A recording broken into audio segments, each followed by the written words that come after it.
ಸ್ವಲ್ಪ ಆರೋಗ್ಯದ ಬಗ್ಗೆ ಕಾಳಜಿ ತೋರೋಣ. ವೈದ್ಯ ಮಿತ್ರರಿಂದ ತೊನ್ನಿನ ಸಮಸ್ಯೆ ಬಗ್ಗೆ ಅದರ ಪರಿಹಾರದ ಬಗ್ಗೆ ಒಂದಿಷ್ಟು ಮಾಹಿತಿ ಪಡೆಯೋಣ.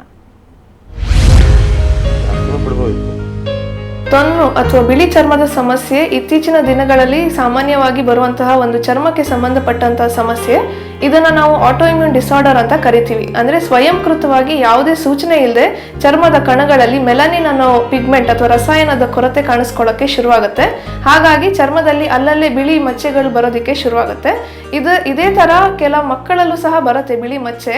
ಆದ್ರೆ ಅದು ತುಂಬಾ ಬಿಳಿಯಾಗಿ ಕಾಣಿಸ್ಕೊಳ್ಳೋದಿಲ್ಲ. ಅದಕ್ಕೆ ಕಾರಣ ಆಹಾರದಲ್ಲಿ ಕೊರತೆ, ನ್ಯೂಟ್ರಿಷನಲ್ ಡೆಫಿಷಿಯನ್ಸಿ ಅಂತ ಕರಿತೇವೆ. ಆದರೆ ತೊನ್ನು ಇದ್ದವರಲ್ಲಿ ಸಾಮಾನ್ಯವಾಗಿ ಆ ಪೋರ್ಷನ್ ಅಲ್ಲಿರುವ ಚರ್ಮ ತುಂಬಾ ಬಿಳಿಯಾಗಿರುತ್ತೆ ಮತ್ತೆ ಬಿಸಿಲಿಗೆ ಹೋದಾಗ ಕೆಂಪಾಗಿ ಕಾಣಿಸ್ಕೊಳ್ಳುವಂಥದ್ದು. ಇದೆಲ್ಲಾದ್ರೂ ಕಾಣಿಸ್ಕೋಬಹುದು, ಚರ್ಮದ ಮೇಲೆ ಯಾವ ಭಾಗದಲ್ಲಿ ಬೇಕಾದ್ರೂ ಕಾಣಿಸ್ಕೋಬಹುದು.